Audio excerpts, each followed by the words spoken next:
I'll tell you, I don't really feel like it today, but I'm gonna pick up the pastels and I'm gonna put some of them on this paper.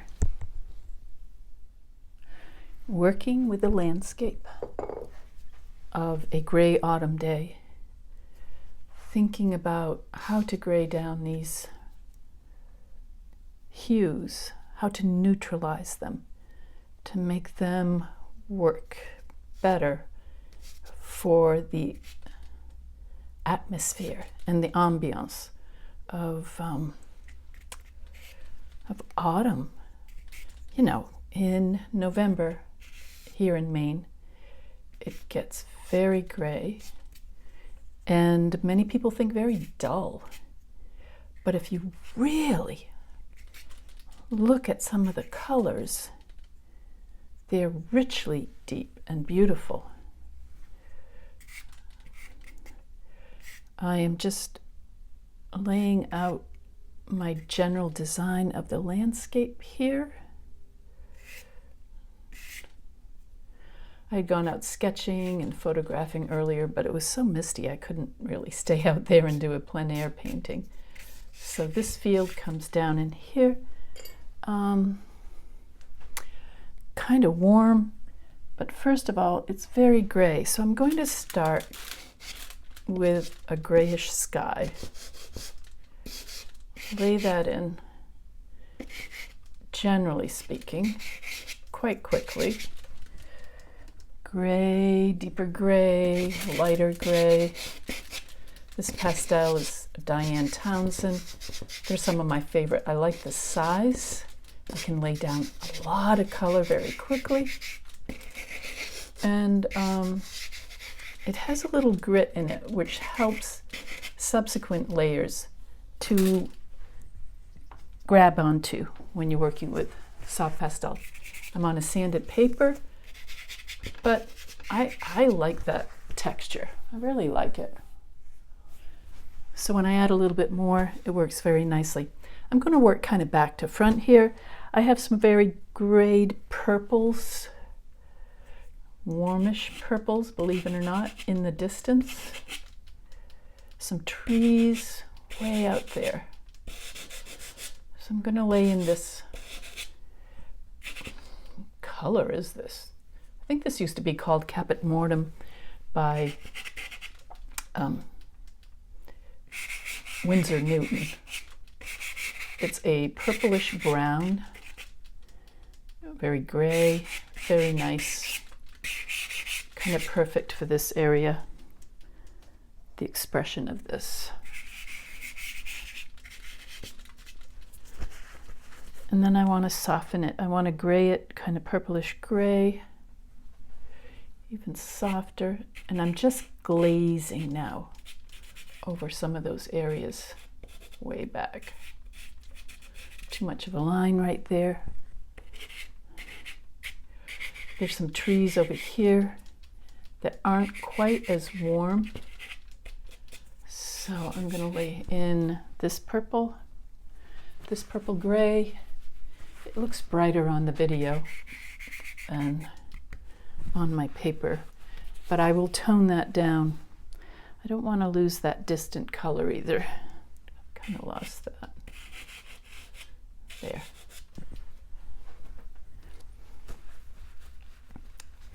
Now there's a deep gray-green. That looks possible. Let's try it. That looks pretty good. Surprisingly, it's almost the color of the paper, but look at this, it's not. But in my hand, it looks fairly green. Now, these are just studies. I'm just doing color studies, thinking about what colors I could do if I do one of these paintings larger. Now I need a warm, kind of grassy gray for the fields in the distance. Feeling that sweep of the fields as they come down toward the drain off, you know, where the water drains out. More purple gray. What am I looking at? Try to study the colors you're seeing. And if it gets a little off, it's all right. It's fun. Look at that. I'm going to add a little of this in this side just to bring the eye around. This will not really be visible in the final sketch. I'm going to cover it over, but it will help bring the viewer's eye around the painting. So I have some distant trees, distant field, closer trees here. I need some green, kind of a gray green, very gray green. Hello, gray green.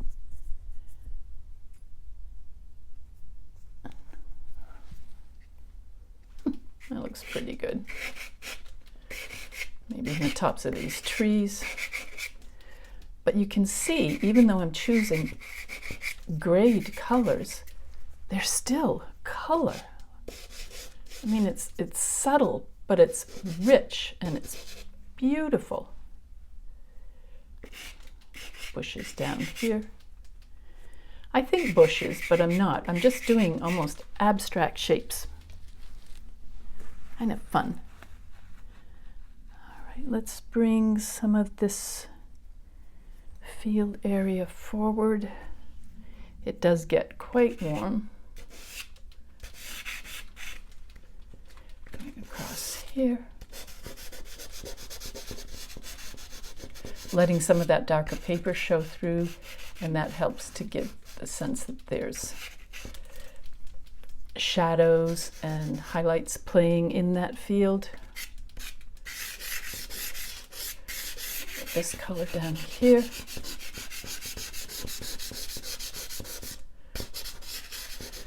As we get closer, there's going to be more variety in it.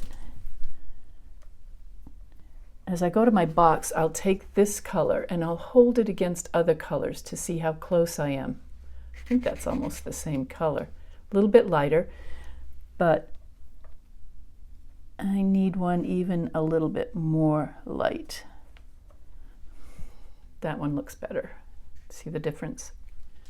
Okay.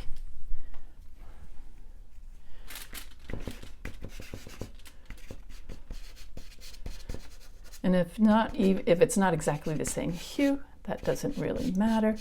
Close enough. Squint your eyes or take your glasses off. It'll help bring the image together so you can see it as if you're standing at a distance. Every painting needs to work very strongly from the distance as well as close up. You need a design, a composition strong enough so when somebody walks in the room, they go like, oh, what a great painting. And then as they get closer to it and start studying the details, they're astounded and they're just drawn more deeply into your painting. Looking about.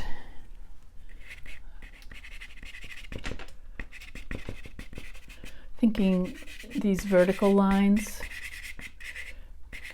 kind of indicative a little more of grasses, tops of grasses. See how that purple that I initially put on there is kind of obliterated, but it's still there. It's still very subtly there. Want some of that subtle light skipping across the tops of these grasses, bringing our eye in and around the painting.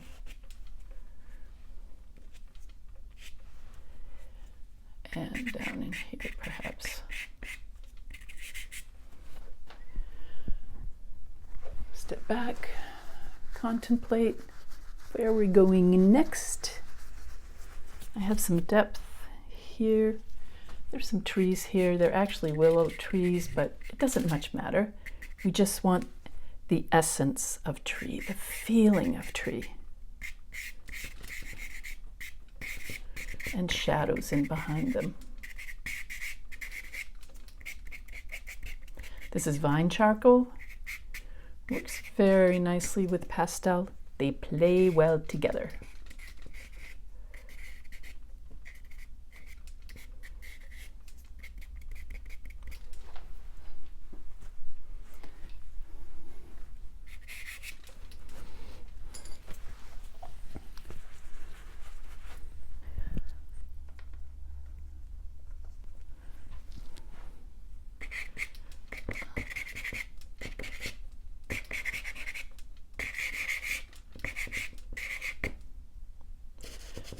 balance that out with some of that same color over in this area.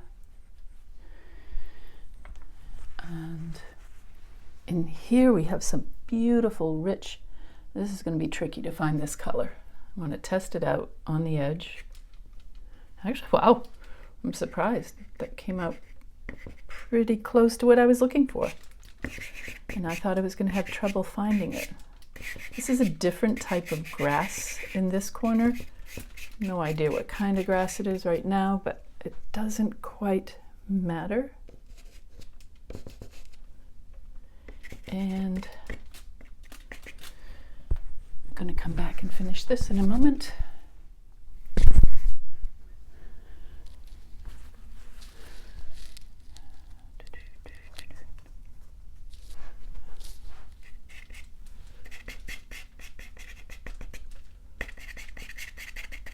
I'm going to invent a little more color here just to make it a little more exciting.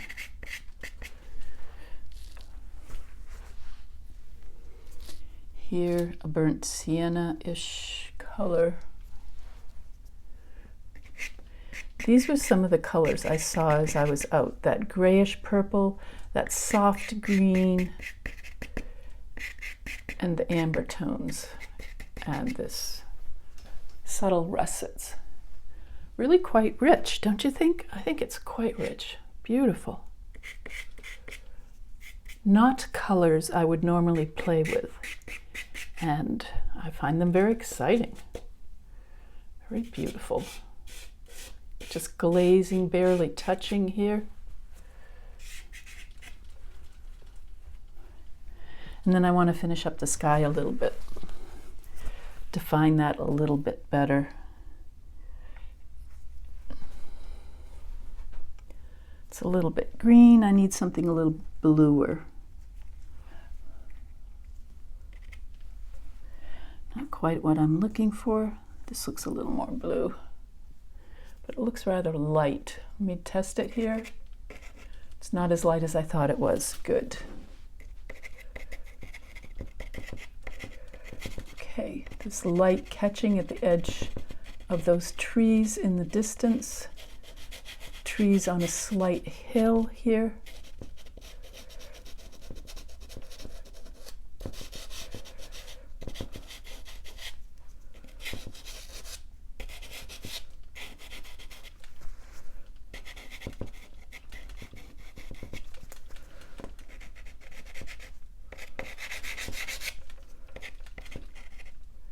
And it shines in between some of these branches of this nearby tree.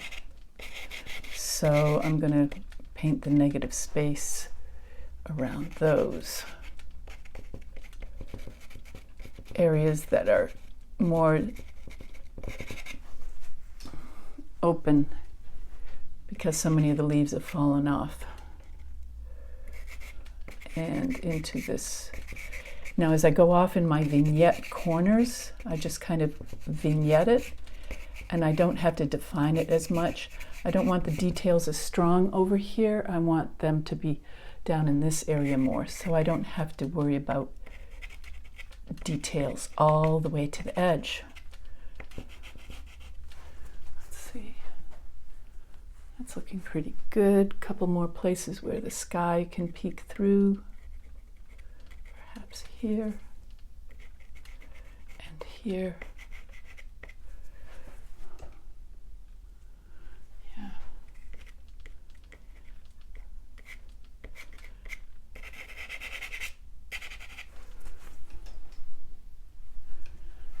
And a bit up in here. Just trying to make this an interesting design as well. Overall design strong, and individual little areas I want it designed. Softer sky over here peeking through, almost non-visible. This is okay, but it needs, I think, a little more shape, a little more variety in the shape. There's some tall trees back there, and then there's some shorter ones. Like that. And I want a little more light dancing across this field. So I'm trying to find a good color for that. That's nice, but I need it a little bit lighter. Let's try this. Even though it's a gray day, I want some light dancing through this field. That looks good. Kind of like that. Don't need a lot of a good thing. A little bit goes a long way. I want that fading in. I want some of the lighter grass to peek through this russet area. Step back, take a look. Wow, kind of like that. I think I can come up with some good larger paintings using these color schemes. All right, let's see what's next. On this gray, dreary day, I've actually created. I have worked with some color schemes that I don't normally work with. I feel better already, and I hope you get a chance to play around, do some small color studies, and discover something new. Be creative. Keep pushing through. You'll feel better. Don't forget to subscribe.